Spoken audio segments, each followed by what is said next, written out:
আলাইহিস সালাম আল্লাহর ইবাদত করতে করতে আল্লাহর কাছে পৌঁছে গিয়েছে। হঠাৎ করে যখন সারা শরীরে আইয়ুব আলাইহিস সালামকে এক মহল্লা থেকে আরেক মহল্লায়, এক গ্রাম থেকে আরেক গ্রামে নিয়ে যায়। যেখানে নিয়ে যায় সেখানে মানুষ দুই বন্ধে থাকতে পারে না। আইয়ুব আলাইহিস সালামকে এভাবে নিয়ে এক মহল্লা থেকে আরেক মহল্লায় নিয়ে যায়। আইয়ুব আলাইহিস সালাম তবু আল্লাহর ইবাদত ছেড়ে দেয় নাই, তবু আল্লাহর ইবাদত ছেড়ে দেয় নাই। আইয়ুব আলাইহিস সালাম আল্লাহর ইবাদত করতে করতে আল্লাহর কাছে পৌঁছে গিয়েছে। হঠাৎ করে যখন সারা শরীরে পোকায় ধরে গেছে, পোকায় ধরতে ধরতে রগগুলো খেয়ে ফেলেছে। আইয়ুব আলাইহিস সালাম আল্লাহ পাক রব্বুল আলামিনের কাছে বলেন, আল্লাহ, এই পোকাগুলো তো আমাকে 18 বছর ধরে খাইতেছে। কয় বছর? 18 বছর ধরে আইয়ুব আলাইহিস সালামের শরীরে পোকায় খাইতেছে, কিন্তু আল্লাহর ইবাদত ছাড়ে নাই। আল্লাহর ইবাদত ছাড়ে নাই। নবী 18 বছর পোকায় খাইলো, শেষ পর্যন্ত যখন যায় তার জিহ্বায় ধরবে ধরবে এমন অবস্থায় আইয়ুব নবী আল্লাহর কাছে কয়, আল্লাহ, পোকায় যদি আমার জিহ্বাটা খায়া ফেলে মালিক, এই জিহ্বা দিয়ে মুখ দিয়ে তো মালিক তোমার ডাকতে পারবো না। আল্লাহ তুমি রহমত করো, তুমি রহমতের মালিক। আল্লাহ তুমি আমার কাছ থেকে সবকিছু ছিনাই নিয়েছো, তবুও তোমার শুকরিয়া আদায় করি, তবুও তোমার শুকরিয়া আদায় করি। আল্লাহ পাক রব্বুল আলামিন আইয়ুব আলাইহিস সালামকে এভাবে পরীক্ষা নিলেন। আর রহিমা বিবি কি করেন, আইয়ুব আলাইহিস সালামকে কিভাবে খাওয়ান? মানুষের বাড়ি বাড়ি থেকে কাজ করে খাবার নিয়ে আইন আইয়ুব আলাইহিস সালামকে খাওয়ান। এই দুঃখের দিনে রহিমা আইয়ুব আলাইহিস সালামকে ছাড়ে না। আইয়ুব আলাইহিস সালাম আল্লাহর কাছে দোয়া করলেন, আল্লাহ পাক রব্বুল আলামিন সুস্থ করবেন। কিভাবে সুস্থ হবেন? আইয়ুব আলাইহিস সালাম কিভাবে সুস্থ হবেন? রহিমা গেলেন খাবারের জন্য, মানুষের বাড়িতে কাজ করবে, কাজ করে তারপরে যা পাবে তা খাবার নিয়ে আইয়ুব আলাইহিস সালামকে খাওয়াবেন। এমন অবস্থায় আল্লাহ পাক রব্বুল আলামিন জিবরাইলকে পাঠাইলেন। জিবরাইলকে বললেন, সুস্থ হওয়ার দরুন আইয়ুব আলাইহিস সালামকে মাটিতে আঘাত করতে বলো। আইয়ুব আলাইহিস সালাম কি করলেন? মাটিতে আঘাত করলেন। মাটিতে আঘাত করার সাথে সাথে সেখান থেকে পানির ফোয়ারা আসলো। জিবরাইল আলাইহিস সালাম একটা চাদর দিলেন, সেই পানি দিয়ে গোসল করার পরে আইয়ুব আলাইহিস সালাম আবার পূর্ণরূপে সুস্থ হয়ে গেলেন। আবার সুস্থ হয়ে গেলেন। আইয়ুব আলাইহিস সালাম চাদর গাইতে কুলের উপরে বসে আছেন। রহিমা বিবি খাবার নিয়ে এসে দেখে প্রাণের স্বামী অসুস্থ। স্বামী এখানে বসে রেখে গিয়েছিলাম, নাই নাই নাই, দেখি না কোথায় চলে গেছে। না বাঘে খেয়ে ফেলেছে, না সিংহ খেয়ে ফেলেছে আমার প্রাণের স্বামী। স্বামী নাই, স্বামী নাই, কোথায় চলে গেছে? রহিমা বিবি এদিক থেকে ওদিক ঘোরাফেরা করে আর কান্দাকাটি করে, চিল্লাইয়া চিল্লাইয়া কান্দাকাটি করে, আমার প্রাণের স্বামী কোথায়, আমার প্রাণের স্বামী কোথায়? এদিকে যাইতে যাইতে দেখে আইয়ুব আলাইহিস সালাম বসা অবস্থা। আইয়ুব আলাইহিস সালাম বলে, হে আল্লাহর বান্দি,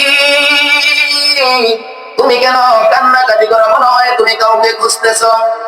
আইয়ুব আলাইহিস সালাম বলার পরে বললেন, রহিমা বললেন, আমার একজন স্বামী অসুস্থ অবস্থায় আমি এখানে রেখে গিয়েছিলাম, জানি না কোথায় চলে গেছে, না বাঘে খেয়েছে, না সিংহ খেয়ে ফেলেছে, আমার প্রাণের স্বামীকে আমি পাইতেছি না।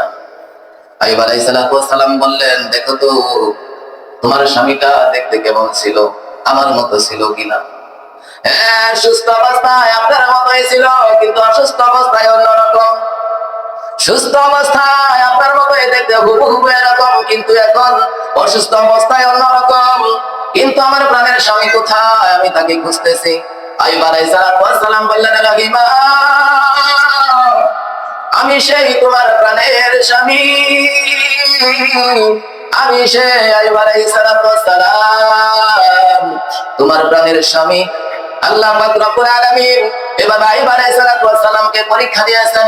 এরপর আল্লাহ পাক রব্বুল আলামিন আবার সেই পূর্বের মতো সম্পদশালী করে দিয়েছেন, টাকা পয়সা ধন দৌলত সবকিছু ফিরে দিয়েছেন। সন্তানাদি পর্যন্ত আল্লাহ পাক রব্বুল আলামিন আইয়ুব আলাইহিস সালামকে ফিরে রহিমা বিবি যখন রাস্তা দিয়ে যায়, শয়তান বলে আইয়ুবের সুস্থ হওয়ার কারণ হলো আমি দুইটা জিনিস তোমাকে দেব, দুইটা ওষুধ তোমাকে দেব, তুমি নিয়ে খাওয়াবা, তোমার স্বামী সুস্থ হয়ে যাবে। এক নাম্বার হলো কি? এক নাম্বার হলো মদ খাওয়াবা, দুই নাম্বার হলো শুয়োরের গোশত খাওয়াবা, তোমার স্বামী সুস্থ হয়ে যাবে। যখন রহিমা বিবি যায় বললেন, আমার প্রাণের স্বামী, রাস্তায় যখন এক বৃদ্ধ লোক দেখলাম, বৃদ্ধ লোক আমাকে বললো আপনি সুস্থ হয়ে যাবেন দুইটা জিনিস খাইলে, দুইটা জিনিস খাইলে সুস্থ হয়ে যাবেন। এক নাম্বার হলো আপনি মদ খাবেন, দুই নাম্বার হলো শুয়োরের গোশত খাইলে আপনি ভালো হয়ে যাবেন। আইয়ুব আলাইহিস সালাম বললেন, রহিমা তুমি কি আমার দ্বারা পাপের কাজ করাইতে চাও? এর জন্য কসম খাইলেন, আমি তোমাকে 100 বেত্রাঘাত করবো, 100 বেত্রাঘাত করবো আমি সুস্থ হলে। যখন সুস্থ হয়ে গেলেন আইয়ুব আলাইহিস সালামের কসম পুরা করবেন। আল্লাহ পাক রব্বুল আলামিন আইয়ুব আলাইহিস সালাম বললেন, আইয়ুব একটু ভেবে চিন্তে দেখো তো রহিমা তোমার পাশে কোন কোন কোন কোন সময় ছিল, যে রহিমা তোমার সুখের দিনেও ছিল আবার দুঃখের দিনেও ছিল, সেই রহিমার প্রতি আমি আল্লাহ তাআলা রাজি এবং খুশি হয়ে গেছি। বলেন তো, দুঃখের দিনেও যে পাশে থাকে, সুখের দিনেও যে পাশে থাকে, সুখের দিনেও যে পাশে থাকে, দুঃখের দিনেও যে পাশে থাকে, সেই আসল বন্ধু হয়? আসল বন্ধু হয় না?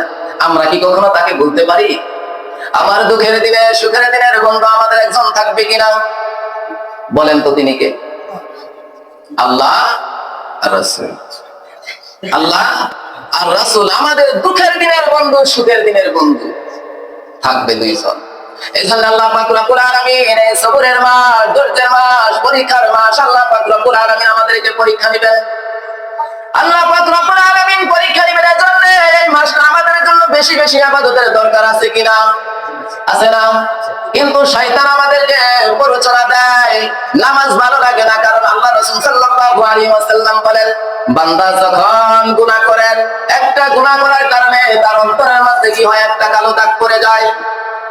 দুইটা গুনাহ করার পরে দুইটা দাগ পড়ে যায়, মানে বান্দা যখন গুনাহ করতে থাকে তখন অন্তরটা কালো হয়ে যায়, তখন তার ইবাদত ভালো লাগে না, মসজিদে আসতে ভালো লাগে না, ইবাদত ভালো লাগে না।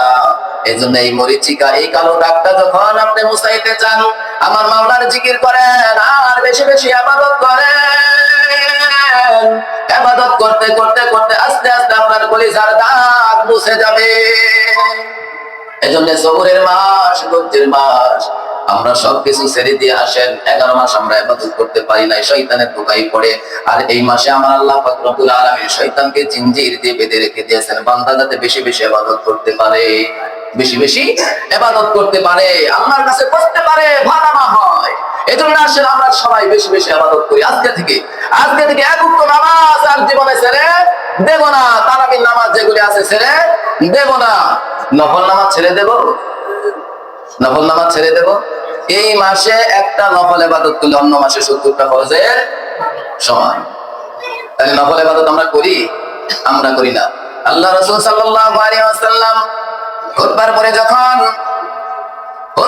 যখন নামবেন, যখন প্রথম সিঁড়িতে পা রাখলেন, খুতবা দিতে উঠবেন এমন সময় যখন প্রথম সিঁড়িতে পা রাখলেন বললেন আমিন। কি বলছেন?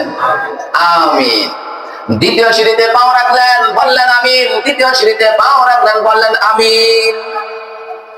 এই আমিন আমিন যখন রাসূল সাল্লাল্লাহু আলাইহি ওয়াসাল্লাম বললেন, সাহাবীরা নামাজের পরে জিজ্ঞাসা করলেন, ইয়া রাসূলুল্লাহ, আপনি প্রথম সিঁড়িতে পা রাখলেন বললেন আমিন, দ্বিতীয় সিঁড়িতে পা রাখলেন বললেন আমিন, তৃতীয় সিঁড়িতে পা রাখলেন বললেন আমিন।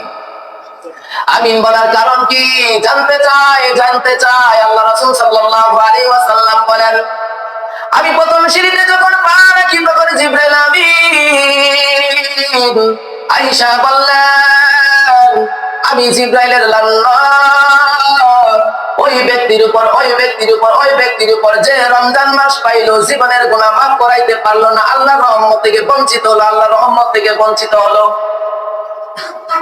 জিবরাইল বলেন লানত ওই বান্দার উপর যে বান্দা রমজান পাইলো, গুনাহ মাফ করাইতে পারলো না, রহমত থেকে বঞ্চিত হলো, আল্লাহ রহমত থেকে বঞ্চিত হলো, ওই ব্যক্তির উপর আমি জিবরাইলের লানত। এরপরে আল্লাহ রাসূল বললেন আমিন। বলেন তো কবুল হবে কিনা?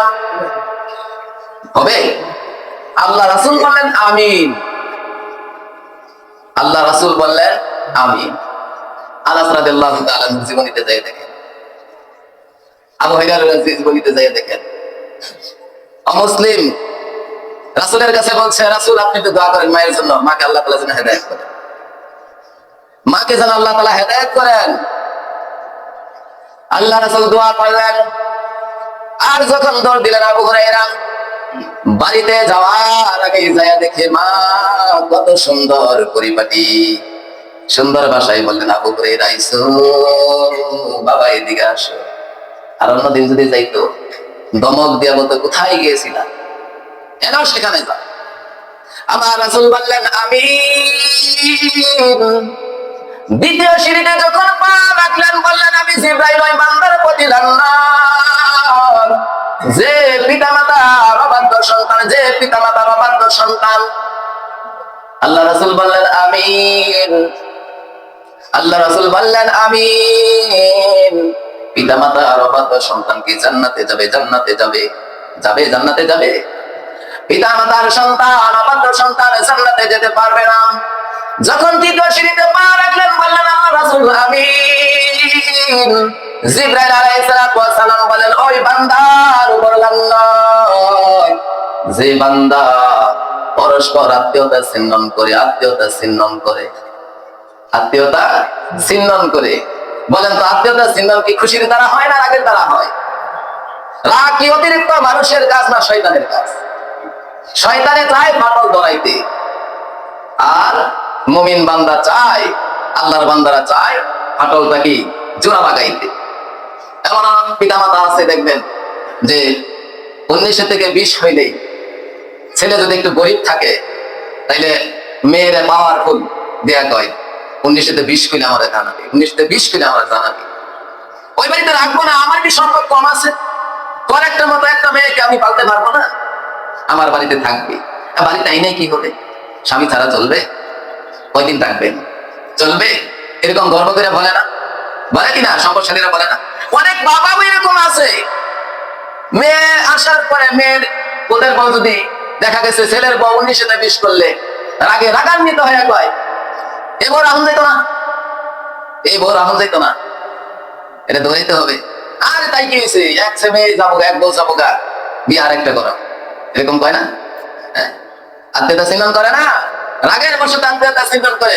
আল্লাহ রাসূল সাল্লাল্লাহু আলাইহি ওয়াসাল্লামের জীবনীতে যায় দেখেন, সাহাবীদের জীবনীতে যায় দেখেন, আলী রাদিয়াল্লাহু তাআলা ফাতেমার সাথে একটু রাগারাগি হয়। রাগারাগি কিরকম রাগারাগি? ওই রাগারাগি না।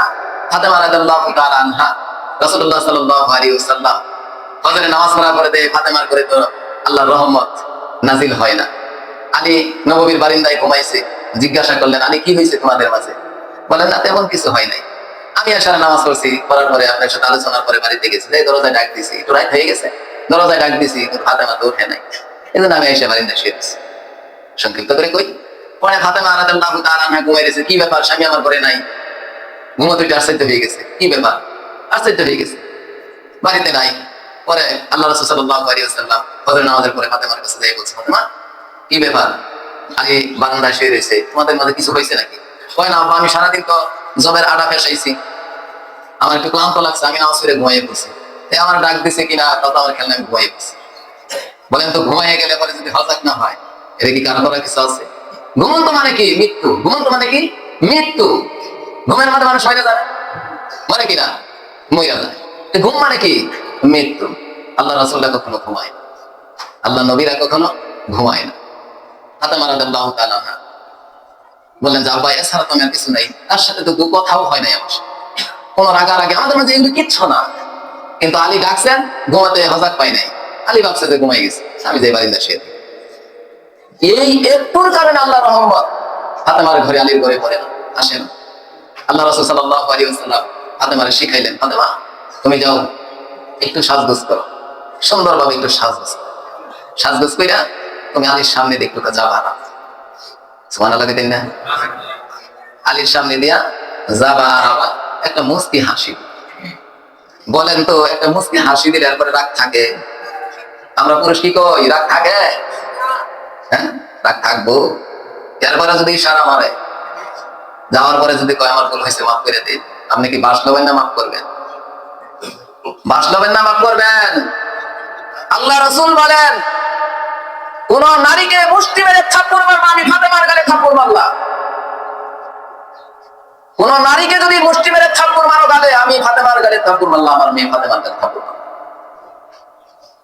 নারীদের শাসন আছে, শাসন করা যায়, ওটাও পদ্ধতি আছে। নারীদের শাসন করার পদ্ধতি আছে। তবে আল্লাহ রাসূল বলছে, বাঁকা হাত বেশি সোজা করার চেষ্টা করো না, বেশি সোজা করার চেষ্টা করো না, ভেঙে যাবে, ভেঙে গেলে আর ধরা রাখবে। এই জন্য বুঝাইয়া সুজাইয়া দরকার আছে কিনা? আমাদের ফ্যামিলি, আমাদের পরিবার, আমাদের স্ত্রীরা কত কষ্ট করে না, আমাদের জন্য করে না? হয়তো একসময় ভুল করতেই পারে, পারে না? ভুল করে, কিন্তু ভুলের চাইতে আর আমাদের জন্য কষ্ট একটু বেশি করে, তাই না? এই যে রাত্রে কয়টার সময় উঠে ওটা রান্না বান্না করে, আমরা কদিন রান্না করে খাওয়াইছি যে একদিন তুমি আজকে ঘুমাও, আমি তোমার রেখে দিলে খাওয়াই, আমি রান্না বান্না করে খাওয়াইছি না। এই জন্য আল্লাহ রাসূল বলছেন, নারীদের কাছে যদি কোন পুরুষ সহযোগিতা করে, আমি বলতেছি আল্লাহ রাসূল, আমি রাসূল বলতেছি, আলীর সাথে সে জান্নাতি হবে, সুবহানাল্লাহ। আর কোন নারী যদি স্বামীর কাছে সহযোগিতা করে, আমার মেয়ে ফাতেমার সাথে সে জান্নাতি হবে, সুবহানাল্লাহ। জান্নাতের সর্দানিকে, নারীদের জান্নাতের সর্দানি মা ফাতেমা রাদিয়াল্লাহু তাআলা আনহা। আর যুবকদের সর্দার হবে হাসান আর হুসাইন। এজন্য যুবকদের বেলায় বলা হয়েছে, তোমরা বেশি বেশি ইবাদত করো, যদি বেশি বেশি ইবাদত করো, হাসান হুসাইনের সাথে তোমরা জান্নাতে হয়ে যাবে, সুবহানাল্লাহ। আল্লাহ পাক রব্বুল আলামিন আমাদের সকলকে আমল করার তৌফিক দিন, সকলে বলে আমিন। আমরা যারা সুন্নাত পড়ি নাই, সুন্নাত পড়ে নেই, এটা কাবলা জুমার সুন্নাত নামাজ আমরা আদায় করি।